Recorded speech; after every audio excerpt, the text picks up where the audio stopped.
Namaskar. We once again welcome you all at Neharu Planetarium. And before we start with the film, here very briefly we are going to see what we call sky over Mumbai. And in this we are going to see, in case if it turns out to be clear tonight, what bright stars you can see, what planets you can see, and how you can identify them. So we'll start with the present position of the sun in the sky.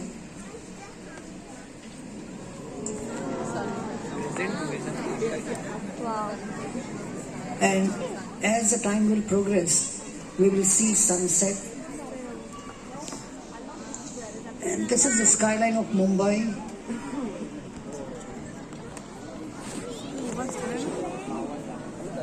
And that is Girgaon Chowpatty, the western horizon of Mumbai.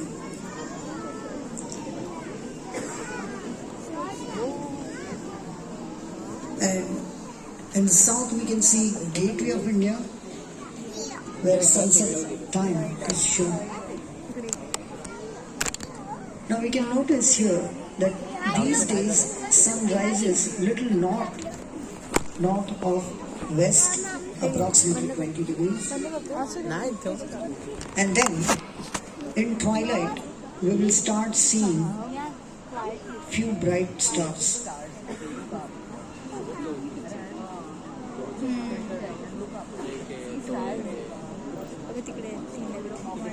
And now imagine if there was no pollution. This is the sky we should actually see. Unfortunately, for city dwellers, we never get to see such a nice sky because of lots of pollutions, mainly light pollution. So now I'll request all the visitors, in case if you want to take pictures, you may try taking them, but please do not use flash. With flash, it will dull down completely. Okay? So our ancestors could see such nice sky on everyday basis, and they also saw some shapes like Leo, Hydra, and so on. And they charted some 50 constellations initially.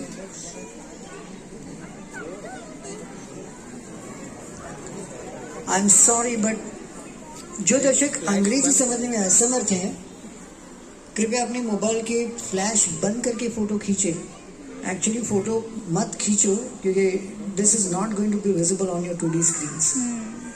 So avoid taking pictures, you will miss the fun. Please. Okay, so here you can see some 50 constellations which were charted in first star charts, and later on people added the missing parts also. So today we have some 88 constellations dividing the entire sky.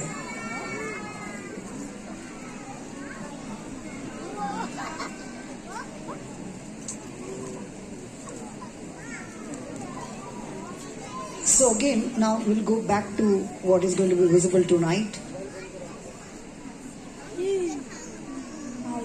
So one of the first constellations you can try to notice is in the northern part of the sky, that is Big Dipper or Saptarshi. And we all know how to identify pole stars or pole star using that.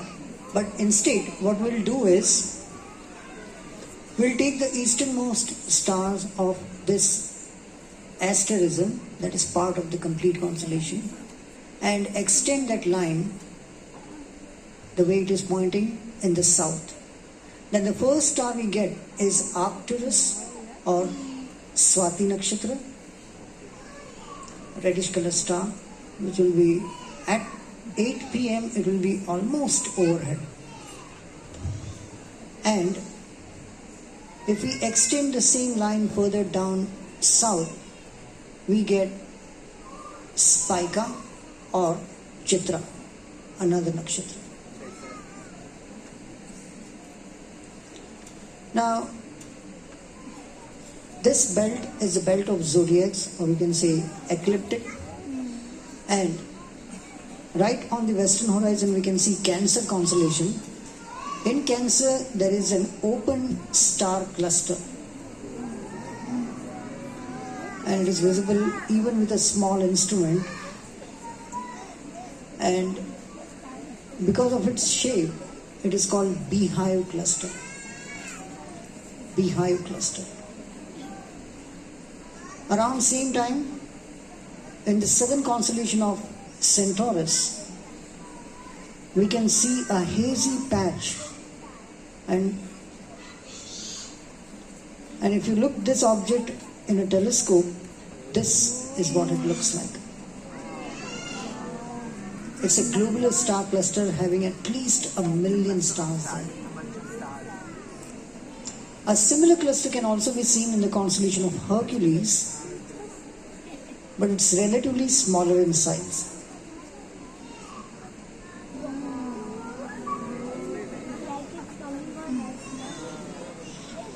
Now we'll advance the time and see the sky as it will be at midnight.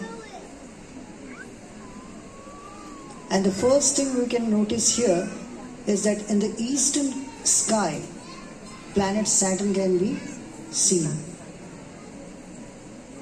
So Saturn rises around 10:30 p.m. And now here you can see this belt is the belt of the Milky Way, our home galaxy. And here you can see two constellations. This is Sagittarius and this is Scorpius. And part of this constellation, Sagittarius, is asterism teapot, because these stars are very much visible from the city. So the shape is something like this. That's the handle, that's the pot, that's the lid and the spout. And the spout exactly points towards the galactic center. And the circle is actually pointing towards the supermassive black hole, and the picture of that black hole you may have seen recently in media. The same thing is right here. That's the galactic center. Now, little to the north of Sagittarius, now we are showing you three constellations. First is Aquila, second is Cygnus, and the third is, Cygnus is here, and this is Lyra. And if you join the brightest star of these constellations, you get a huge triangle.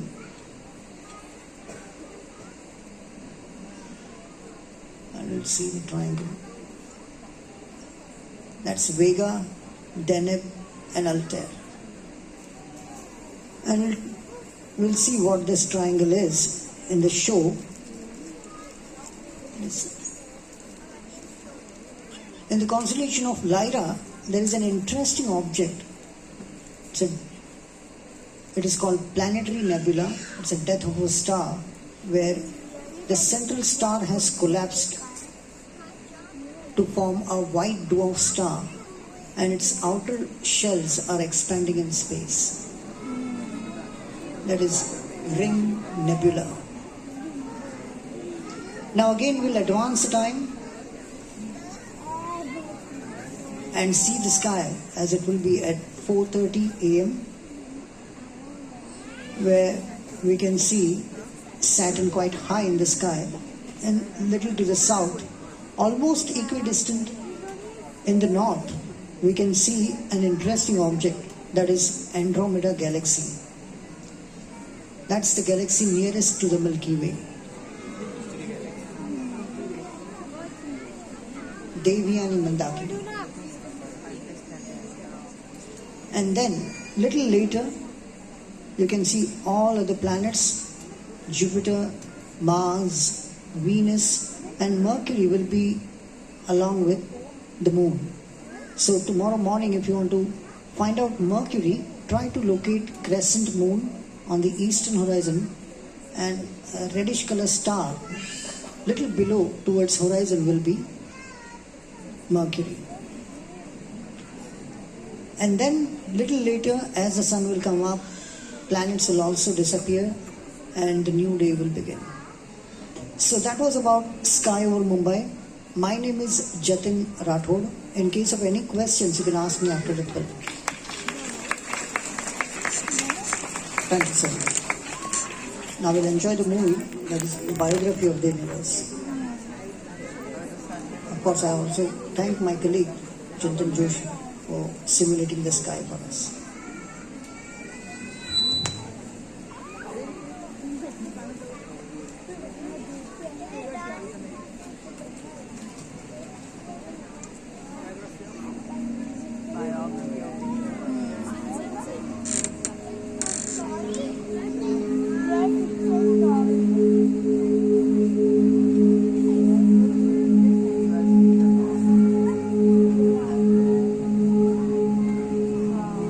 More than 400 years ago, a middle-aged professor of mathematics and astronomy, who also happened to be a genius, took his first look at the sky through a telescope he had built by hand.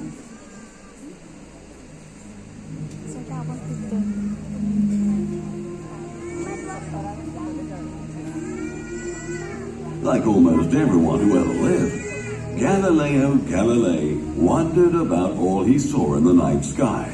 If only he could get a better view of the stars and the moon.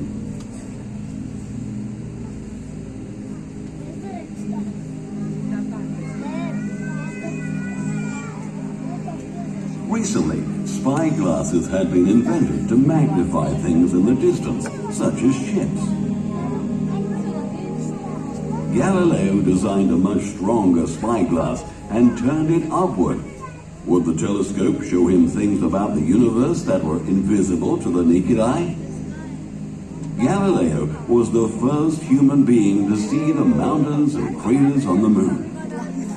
Before him, people believed that the moon was perfectly smooth, but Galileo's telescope revealed surface features much like those on Earth. When he pointed his telescope at the planet Jupiter, he was shocked to find 4 small stars around it, which no one had ever seen. The next night, the stars had changed position. He concluded correctly that the stars were actually moons circling Jupiter.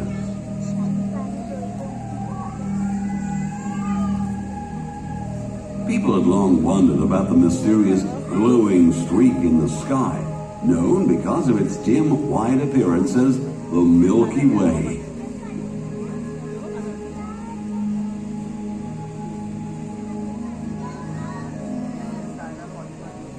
Maybe Galileo could finally figure out what it was. It was made up of countless stars too faint to be seen without a telescope.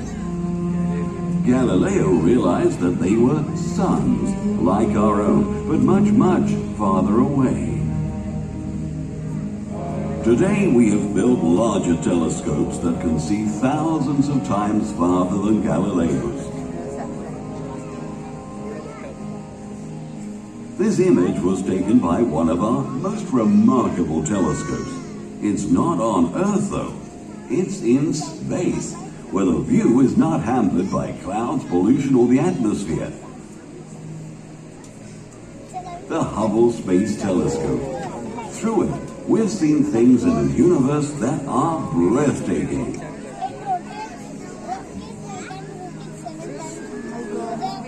Because of our technology, we understand a lot more than Galileo could. But there remain great questions. How did the universe begin? What is it made of? How big is it? How many stars are there? What is the future of the universe?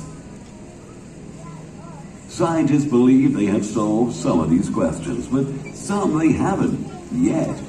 The universe is the greatest of all mysteries, and the answers that will unlock its secrets await new discoveries, perhaps by future scientists watching this show right now.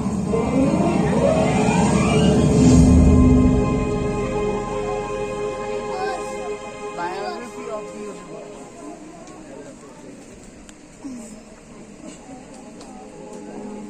It is vast. It stretches as far as we can see in every direction. It is a place of bitter cold and blazing fire. It is beautiful.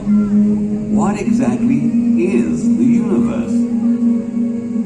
As far as we know today, it encompasses everything that exists, from tiny atoms to the whole Earth, to the Sun and other planets, to the trillions of stars and the billions of galaxies. The universe is all things everywhere. It is also an immense mystery, a source of wonder throughout human history. Across the ages, some of our greatest minds have offered theories about the nature of the universe, often expanding on the ideas of those who preceded them.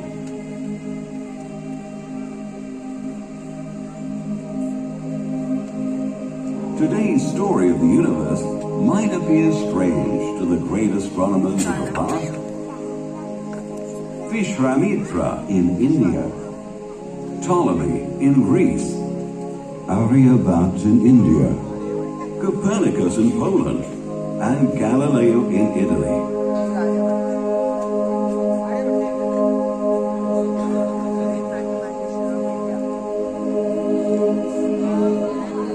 We are not sure how the universe came into existence.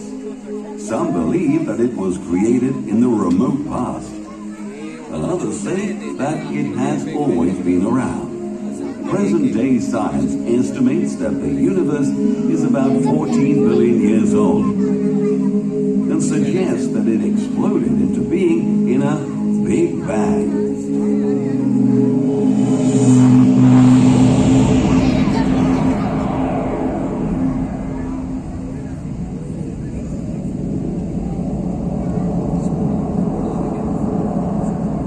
According to this theory, all of the matter in the universe may have been concentrated in a single object, no larger than a marble.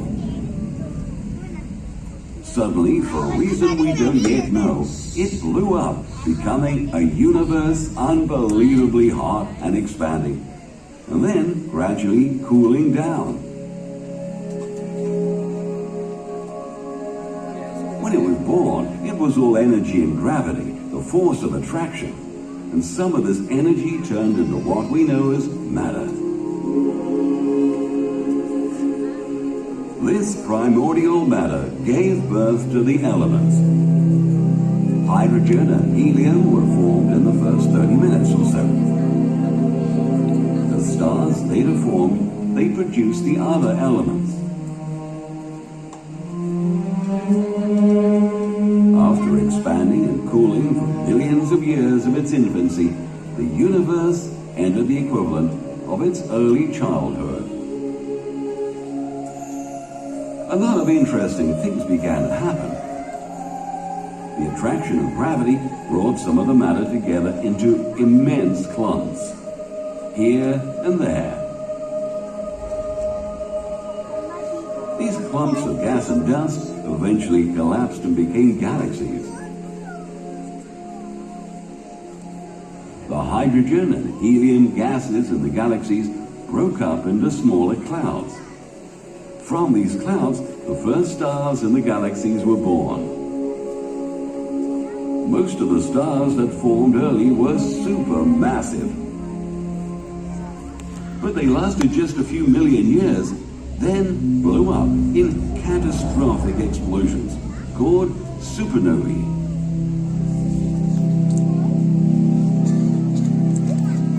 Curiously, all the elements to form life were produced inside the hot interiors of these massive stars. When they exploded, those elements were flung out into the extreme coldness of interstellar space. The blast of these supernovae also triggered the formation of new stars, a second generation.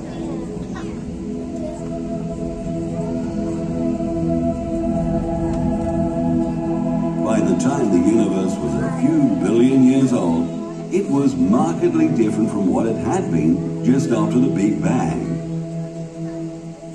The simple state of radiant energy present at the time of its formation had grown into a massive collection of billions and billions of galaxies.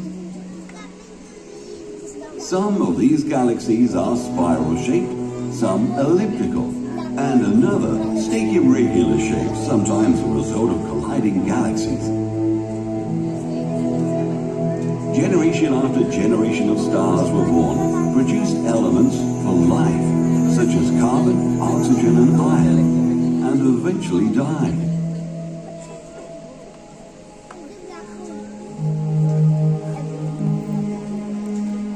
As it has continued to expand for billions of years, the universe has become thin and dispersed and extremely cold.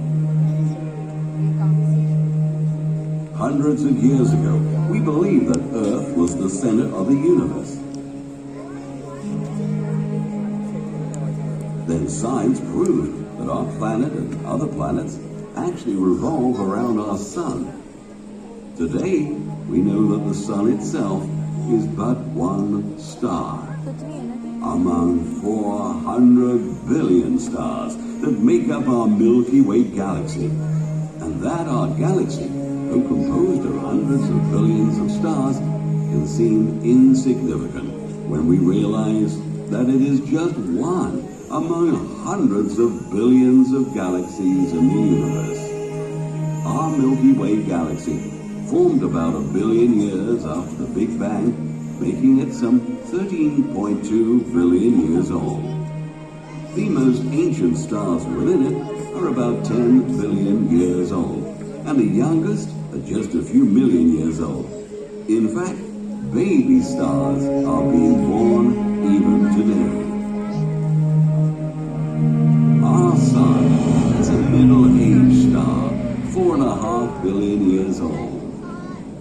It was born from a cloud of gas and dust, which we call a solar nebula. The birth of the sun was brought about by the explosive death of a nearby star. Shock waves from the explosion of the dying star triggered the formation of the solar system. Most of the gas and dust in the cloud went to form the sun, and a small amount collected to form rings and debris around it. Most of the material in the rings then coalesced to form planets: Mercury, Venus, Earth, Mars, Jupiter, Saturn, Uranus, and Neptune. Smaller, leftover bits of matter became dwarf planets like Pluto, asteroids, and comets. Of the 8 planets, only the 3rd planet, Earth, is located in a zone where life can thrive. Unlike Venus, it is not so close to the sun that water boils away, nor is it so far away that water freezes into ice, as on Mars. Water in its liquid state is essential for life to arise and to evolve. The Earth was initially very hot, and there was no atmosphere. In the course of time, the outer surface cooled into a hard crust, encasing a core of molten rock. In many places, the liquid interior broke through the crust as volcanoes and spewed out red-hot lava and gases.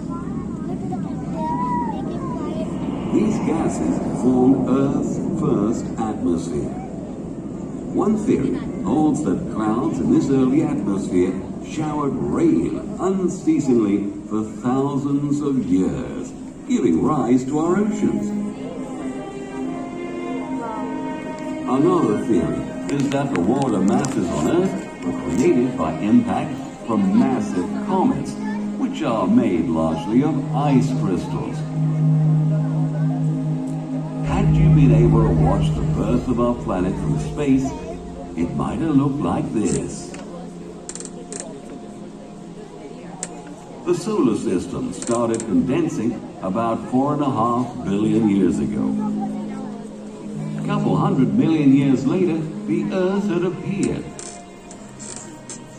After another 300 million years, the atmosphere and the oceans had covered Earth.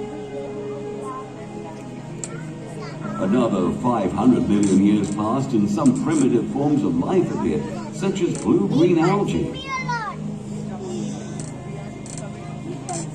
Another 500 million years, and bacteria and simple plants had arrived. Then, over billions of years, more and more complex organisms evolved, first in the sea and later on land. Eventually, some 200 million years ago, the gigantic animals we call dinosaurs dominated Earth, only to disappear about 70 million years ago, probably as a result of climatic changes caused by the crash of a large asteroid, setting the stage for the rapid evolution of mammals, foremost among them humans, who began to shape nature itself.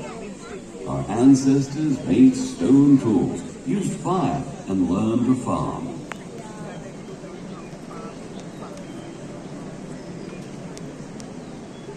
From wanderers and gatherers, we became settlers. As life became easier, people had a lot of time to look at the sky. In the apparent random distribution of stars in the night sky, our ancestors imagined familiar shapes and patterns, which we call the constellations. Today we recognize a total of 88 constellations that encompass the entire sky.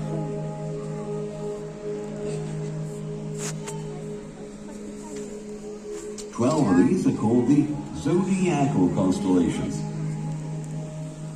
Together, they form a belt running across the sky. The sun, the moon, and the planets appear to travel through the belt of the zodiac.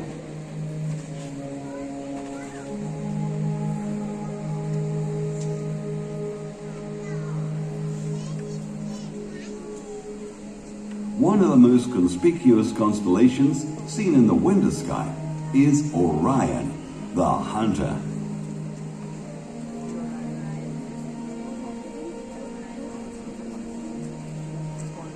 A little to the west is the celestial bull Taurus, a zodiac constellation.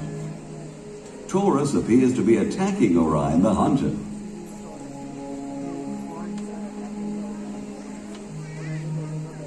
The orange giant star Aldebaran forms the eye of the bull. On the other side of Orion, we see Canis Major, the big dog, with Sirius, the dog star. Sirius is the brightest star in the sky, and there above is the puppy dog, Canis Minor, with its bright star, Procyon. Early humans lived close to wild animals, and they saw them in the night sky as well, such as the bears. There's the big bear, Ursa Major, and nearby the baby bear, Ursa Minor. As we've seen, two stars from the body of the big bear point straight to this tail star of the little bear, which is the North Star Polaris.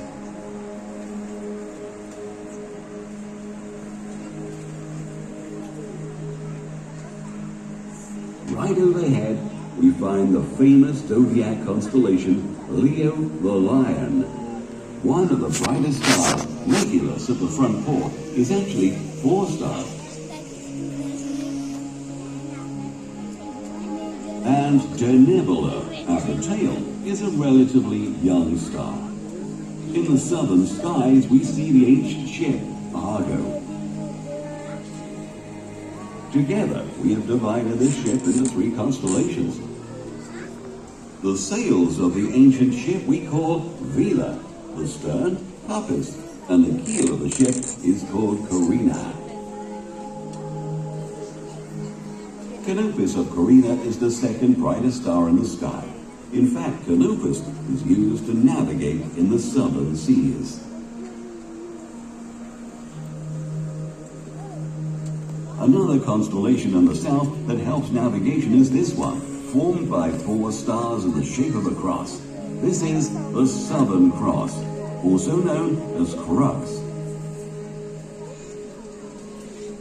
Surrounding Crux is one of the biggest constellations, Centaurus.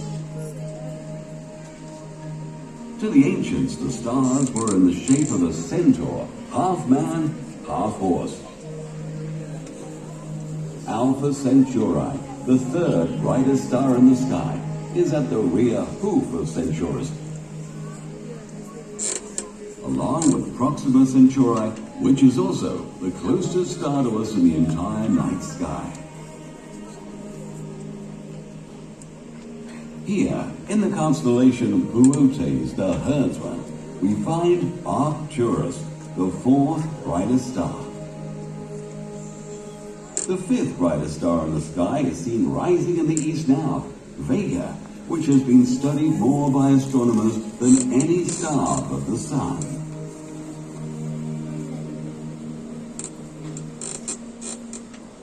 With 2 other bright stars, Deneb of Cygnus and Altair of Aquila, Vega forms a famous celestial threesome called the Summer Triangle, which rises each May, signifying the approach of the summer season.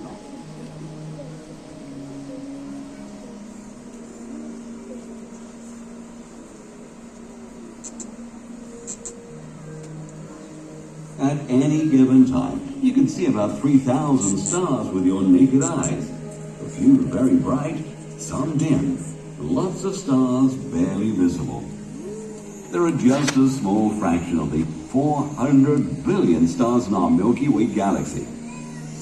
To express the vastness of our universe, we use the term light year, the distance light can travel in 1 year.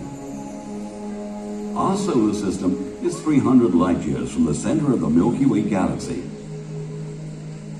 Andromeda Galaxy, which is the farthest object that the naked eye can see, is some 2 million light years away.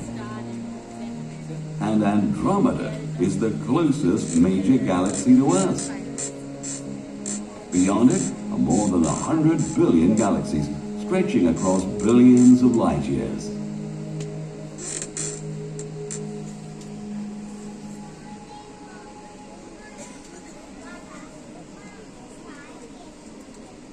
Over thousands of years, we have tried to comprehend the universe by observing it. Today, we do so using increasingly powerful telescopes and computers, trying always to formulate a comprehensible picture of the universe.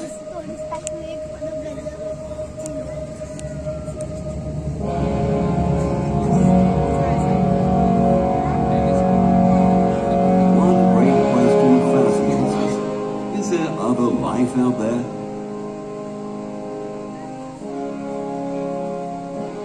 Some sky watchers exclusively search for extraterrestrial life.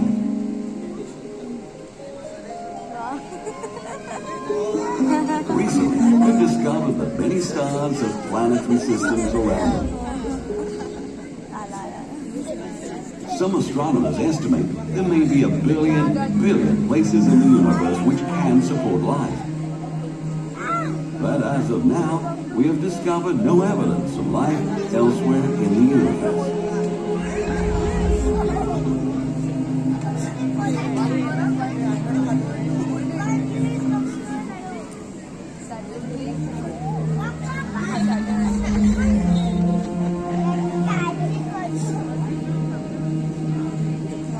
As biologist and author Julian Huxley has said, there may be other beings in this vast universe endowed with reason, purpose, and aspirations, but we know nothing of them.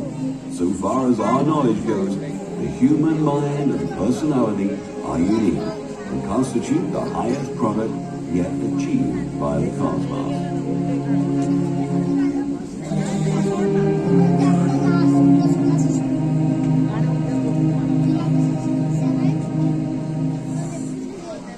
Man is that process of reality, said Huxley, in which and through which the cosmic process has become conscious and has begun to comprehend itself. As Huxley suggests, the universe does not exist out there independent of us. We are inescapably involved in what appears to be unfolding before us. We are small participants in a universe of extraordinary scale. Our future as a species is intimately connected with the future evolution of the universe.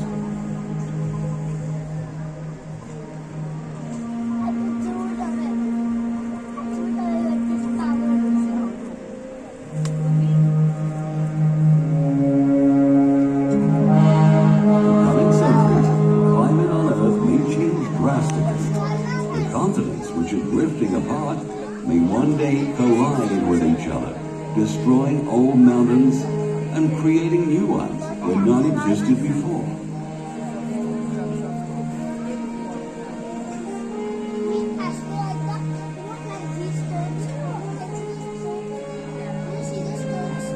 A huge asteroid could hit the Earth, as happened in the age of the dinosaurs.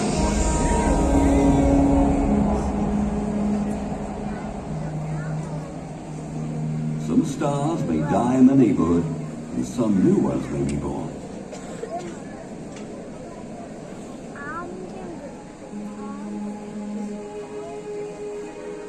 After billions of years, the sun itself may expand into a red giant, engulfing the Earth and beyond.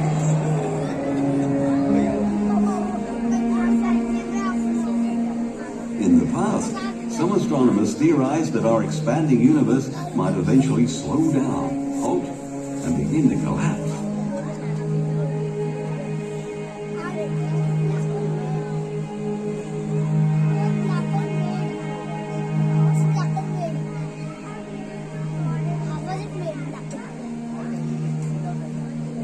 But that theory may be in question because of the recent discovery of what astronomers call dark energy and dark matter. We don't know exactly what they are, but we know they make up a large part of the universe, and discovery suggests that the universe is not just expanding, but accelerating.